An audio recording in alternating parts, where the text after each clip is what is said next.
C'est le joyau de la Bourgogne, le Clos de Tare, 280 millions d'euros.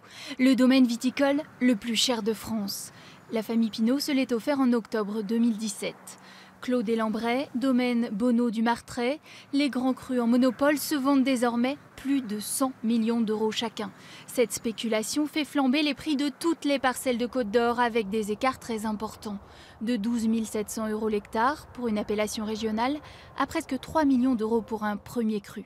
Les grands crus atteignent facilement 14 millions d'euros l'hectare, le prix de la rareté et de la qualité. 9 500 hectares de vignes en Côte d'Or aujourd'hui, c'est rien. C'est très très peu. C'est vraiment une petite niche viticole par rapport aux centaines de milliers d'hectares de vignes qui existent dans le monde aujourd'hui. C'est ce qui fait sa valeur. C'est ce qui fait sa valeur. Seuls 150 à 200 hectares changent de main chaque année en Côte d'Or, en toute discrétion. Thierry Godillère est journaliste viticole depuis 30 ans. Pour lui, le secteur est en pleine restructuration économique. La rentabilité ne se fait pas tant par la bouteille vendue, mais par le retour sur investissement sur le prix des terres.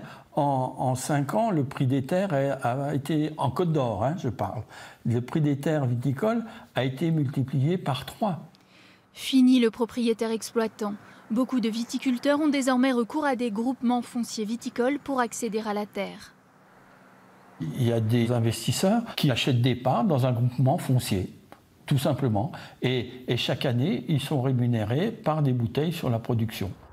La folie des grandeurs touche surtout la Côte d'Or. Dans le Mâconnais, les prix plafonnent à 260 000 euros l'hectare pour les premiers crus de Pouilly-Fuissé et à 400 000 euros dans le Chablisien.